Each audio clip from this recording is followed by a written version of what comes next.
그 6절에 나와 있는 바로 그 호흡이 있는 자, 호흡이 있는 자마다 여호와를 찬양하라 라고 할 때, 그러면 이게 여호와를 찬양하라는 것은 내가 찬양하는 것이니까 호흡이라는 것은 무슨 뜻이겠어요? 몸의 호흡이 아니고 마음의 호흡도 아니고 영의 호흡으로, 영의 호흡이 있는 자. 영의 호흡이 있다는 건 뭐야? 영이 살아있는 자. 육이 살아있는 자 말고, 에? 우리 저기 종교인들처럼 마음이 살아있는 자 말고 진짜 보이지 않는 그 아버지라는 그 존재와 이렇게 연합되어서, 여러분 물속에 들어가 보면 알잖아요. 그걸 우리 아버지가 이렇게 경험을 하도록 해주신 거거든. 경험을 받는지 모르지만 여러분 물속에 들어가서 수영을 깊은 곳에서 하다 보면 한 3m, 4m 하다 보면 빨리 안 나오면 어떻게 돼요? 죽지만 그 죽기 전에 어떻게 되는데? 가빠지지. 호흡을 해야 되니까. 호흡을 해야 되는데 산소가 없기 때문에 허걱거리면서 이제 마시지 말아야 될 물을 먹고 계속 먹다 보면 이렇게 죽는 거단 말이에요. 아버지가 얘기하시는 이 세상 인생이 그거거든. 우리는 물 속에 있거든. 성경은 이걸 물이라고 그래. 아버지를 모르는 것을 물이라고 그래. 바꿔서 얘기하면 몸이 나인 줄 알고 마음이 나인 줄 알고 내가 경험한 것이 나인 줄 알고 나는 피자를 좋아해. 나는 콜라를 좋아해. 이렇게 생각하는 그 나가 나인 줄 알고 실제 나를 모르고 사는 상태를 물속이라고 그래. 그러면 겉으로 볼 때는 육의 호흡도 있고 경험하고 있으니까 마음의 호흡도 있는데 무슨 호흡이 없는 거예요? 영의 호흡이 없는 거야. 그러면 겉으로는 드러나지 않지만 점점 내 영은 어떻게 되고 있는 겁니까? 거리는 거야. 그때 내가 헉헉거리는데 누군가 와서 나한테 빨대를 팍 꽂아버려. 입에다가. 산소 탱크에 있는 빨대를 팍 꽂아가지고 호흡을 하게 하는 거예요. 그게 성령하고 연합하는 거야. 그렇게 성령과 연합해야 여러분이 호흡할 수가 있는 거예요. 이 세상에 있는 모든 것은 논리적이에요. 제가 아버지를 만나고 나서 분명하게 깨달은 건, 아버지가 저한테 알려주신 건, 아들아, 세상에는 세 개의 논리가 있다. 첫 번째는 몸의 논리다. 두 번째는 마음의 논리다. 그 모든 것들은 다 자기 나름대로 논리적이다. 그 안에 다 논리가 있다. 밥을 안 먹으면 몸은 배고프고 밥을 많이 먹으면 찐다? 굶으면 죽어. 그게 몸의 논리야. 마음의 논리가 있어. 몸이 어떻건 상관없이 그 마음의 양식이 없으면 마음이 허전한 거야. 그런데 세상 사람들은 다 그것이 전부인 줄 알고 살아간단다? 아들아, 근데 넌 날 만났고 내가 너에게 진짜 산소, 영의 산소를 줬지. 그것이 진정한 생명이야. 왜? 그 생명이 너를 영원의 존재로 만들어 준 것이니까. 제가 지금 과거형 썼어요. 준 것이니까. 그리스도를 믿는 자는, 진짜 그 산소호흡기를 만난 자는 죽어도 살고 살아서 믿는 자는 영원히 죽지 않는다. 영원히 죽지 않는다.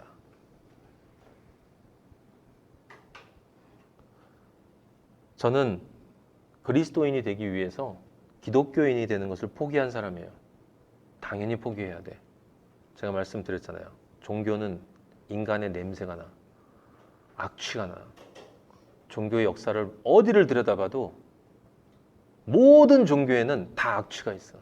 그런데 그 악취를 뚫고 나오는 정말 순수하고 향기로운 사랑의 그것이 있어요. 그 향취. 그것을 뚫고 명맥을 쫙 이어오는 그것이 그리스도인들의 사랑. 그리스도를 통해서 그리스도와 만나고 그리스도를 찬양하는 그 그리스도인들의 그 향기가 역사 속에서 늘 있어 왔다라고 하는 거야. 여러분한테 제가 아까 말씀드렸죠. 첫 번째 자궁에서는 육체가 자라. 그러면서 두 번째 자궁인 여기 이 세상에서는, 이 대지에서는 우리가 마음이 난 줄 알고 살잖아. 그죠? 이 세상 모든 사람들이 자기 마음이 자기인 줄 알고 살잖아. 그래요, 안 그래요? 그럼 세 번째 자궁이 있어. 영원히 변하지 않는 자궁. 한 번 죽는 것은 사람에게 정해진 것이요. 그 다음엔 반드시 심판이 있다. 네가 너를 누군가로 알았는가, 그것에 의해서 갈라진다는 뜻이야. 그럼 세 번째 자궁에선 무엇으로 살아야 되는 거예요? 어떤 것이 나인 줄 알고 살아야 되는 거야? 영이 나인 줄 알고 살아야 되는 거야. 영이.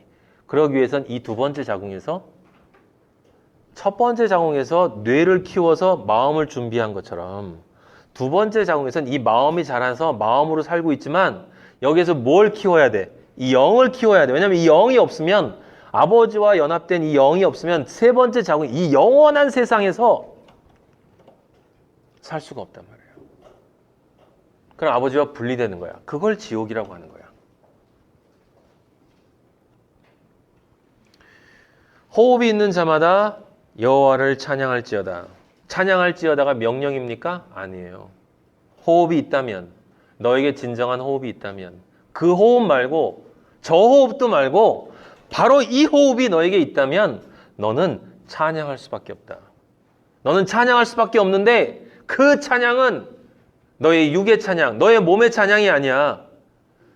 왜? 너는 너가 누군지를 분명히 알고 있으니까. 그 찬양은 너의 마음의 찬양이 아니야. 그 찬양은 너의 찬양이야. 나와 연합되어진 너의 찬양. 나는 누구니? 나는 유일한 사랑이야. 이 세상의 인간들이 그 육의 사랑, 마음의 사랑을 이야기하는 그런 쓰잘데기 없는 그런 사랑이 아니라 진짜 사랑, 그 사랑인 나와 연합되어진 너라면, 진짜 그 너가 그래서 연합되어져서 딱 살아난 것이 맞다면 너로부터 나오는 찬양은 그 영이 살아있는 존재의 찬양이 된다. 그걸 성경이 뭐라고 그래요? 시편에서 새 노래로 여호와를 찬양하라. 새 노래로 여호와를 찬양하라. 제가 아버지를 20대 초반에 만났다가 오랜 기간 동안 아버지를 떠나 있었어요. 그리고 우리 영호가 알지만 극심한 마지막에 그 외로움 속에서 삶을 포기하려고 했었을 때 우리 아버지를 다시 만났어. 만나고 나서 이제 아버지가 내 안에 들어와서 이제 완전히 새로워졌죠. 그때부터 지금까지 저는 한 번도 불행해 본 적이 없어요.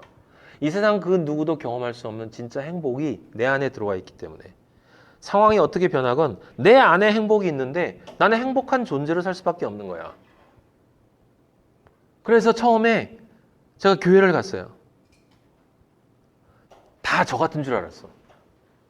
교회 가면 정말 아버지가 너무 좋아서 나를 이렇게 살려준, 세상을 끊어버리고 이 공허하고 허무한 세상. 왜? 내가 나를 알기를 나는 경험했던 나만 알았기 때문에 경험해 보니까 나는 누구를 사랑할 수 있는 존재도 아니고 나는 무엇에 만족할 수 있는 존재도 아니고 이 세상의 모든 것들은 진짜 나에게 종국적이고 온전하고 지속적인 그런 행복을 줄 수 있는 것이 아무것도 없더라. 그래서 24시간 중에 20시간 가까이를 술만 처마시고 있다가 이제 끊어야 되겠다라고 했을 때 그 아버지가 들어와서 나에게 준 그 행복이 상상할 수 없는 존재의 혁명이었기 때문에 나는 믿는다는 사람들이 다 그런 줄 알았어. 그래서 교회를 갔어요. 교회를 가서 그래서 사람들을 만나서 같이 이렇게 예배를 보는데 그 중에 한 분이 이런 얘기를 하더라고. 오늘 노래 참 좋은 거 있다고. 그래서 복음성 하나를 꺼내서 이렇게 불러주는데 노래가 참 좋았어요. 장로님이신데 그분이 나한테 뭐라고 하냐면 보시라고. 이렇게 우리가 새 노래로 아버지께 찬양을 해야 된다고. 제가 진리를 정확히 몰랐어도 그때 그 소리를 들었을 때 저건 아닌 것 같다. 장로님, 그게 그 뜻은 아니지 않습니까? 새 노래가 새로운 노래, 즐거운 노래, 내 귀, 내 몸을 편안하게 즐겁게 해주는 노래? 그건 세상에 많잖아요. 널려 있어요. 지금도 인터넷 들어가서 뭐 불후의 명곡 이런 거 틀으면 막 들어와요. 막 들어와요. 제가 옛날에 헤비메탈도 좋아했거든요. 너무 좋아했었거든. 클래식도 좋아했고. 그다음에 마음을 평안하게 해주는 노래가 있잖아. 그럼 새 노래가 뭡니까? 새 노래는 새롭게 되어진 존재가 부르는 노래라고. 새 노래는 새로운 노래가 아니라 새롭게 되어진 존재. 저처럼 그리스도 안에서 하나님 아버지가 내 안에 들어와서 하나님의 아들이 되어진 똑같은 내가, 변한 것은 아무도 없는데, 겉으로 볼 때는 전혀 변한 것이 없는데 그냥 내 안에만 변했어. 내 안에 있는 영이 죽었다가 살아났어. 살아나서 진짜 내가 누군지를 알았고, 진짜 내가 원하는 것이 무엇인지를 알았고, 내가 잘못 원했던 것이 무엇인지를 깨달았으니 이제 더 이상 이것은 사랑할 수가 없고, 내가 사랑할 수밖에 없는 그 존재에게 나의 찬양을 드리는 그것이 새 노래로 여호와를 찬양하라는 것인데, 그때 그분이 좋은 노래 나왔다고 정말 즐겁고. 여러분들은 그러지 않나요? 복음성가를 들을 때 뭔가 이렇게 이게 음이 달라지는 그런 노래를 들으면 이게 즐겁잖아요. 근데 그건 자연스러운, 왜냐면 우리 몸을 가지고 있기 때문에, 마음이 있기 때문에. 근데 그런 것 있죠. 한 수백 번 들어서 엄청 지루해진 복음성가가 있어요. 근데 어느 날 갑자기 차를 타고 가는데 우연히 그 노래가 나오는데 나도 모르게 막 속에서 올라오는 그 영혼의 감동이 올라나와요. 정말 지루해하던 노래인데. 찬양은 노래가 하는 게 아니에요. 노래로 하는 게 아니에요. 존재가 하는 거지. 이걸 조금 아는 사람들은 그래서 왜 사람들이 뭐 혼으로 부른다 뭐 그런 얘기 하잖아요. 그 정도 수준까지 사람들이 뭔지는 몰라도 이렇게 좀 느끼잖아. 뭔가 이렇게 터져 나오는 것 같은, 그 터져 나온다는 게 딴 게 아니라 자신의 경험을, 자신 속에 있는 이 경험 있잖아요. 근데 그 경험이 이 세상에 있는 모든 사람은 아버지를 만나지 못했기 때문에 근본적인 불행이 있단 말이에요. 슬픔, 외로움이 있다고요. 그것을 이렇게 확 터뜨려서 들려주면 그걸 뭐라고 그래? 혼의 노래라고 해요. 혼이 뭐라고? 마음.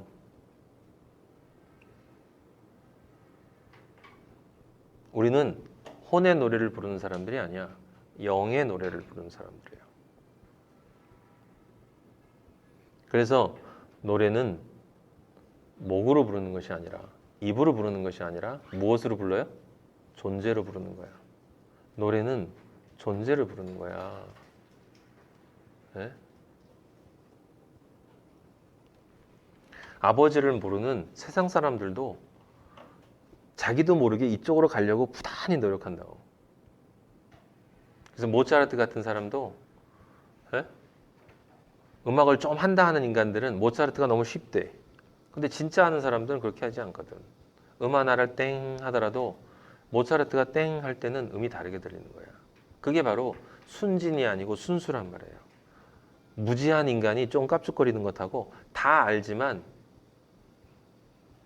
그냥 내려놓는 것하고 다르단 말이에요. 우리 아버지에 대한 찬양의 수준은, 여러분, 이 세상 사람들은 상상도 할 수 없는 수준이에요. 왜? 존재가 바뀌기 전에 나올 수 없는 찬양이야. 그래서 대부분의 교회에는 찬양이 없어요.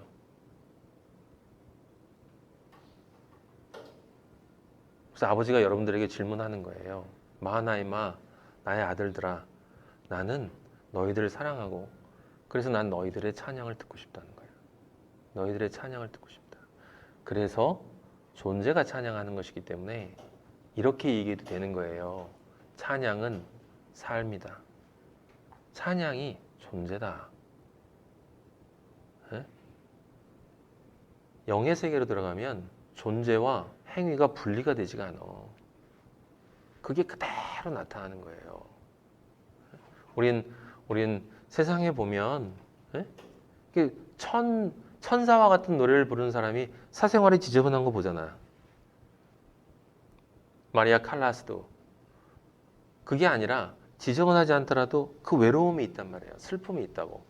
어너스트 해밍웨이 같은 사람이 그렇게 노벨 문학상 같은 책을 썼어도 제가 그 사람 책을 읽어보면 철저하게 처음부터 끝까지 외로워야. 그냥 외로워야. 아버지와 분리된 영이 진짜 내가, 진짜 나, 사람들이 잊고 사는 그 나가 진짜 원하는 그 아버지와 하나가 되기 전에 모든 인간은 외로울 수밖에 없는 거야. 그래서 그 외로움을 채우기 위해서 많은 것들을 자기가 경험한 것들을 가지고 한단 말이에요. 자기가 경험한 것들을 가지고. 그럼 경험한 것들에 따라서 노래를 부르면 그게 그 노래로 나오는 거야. 이렇게.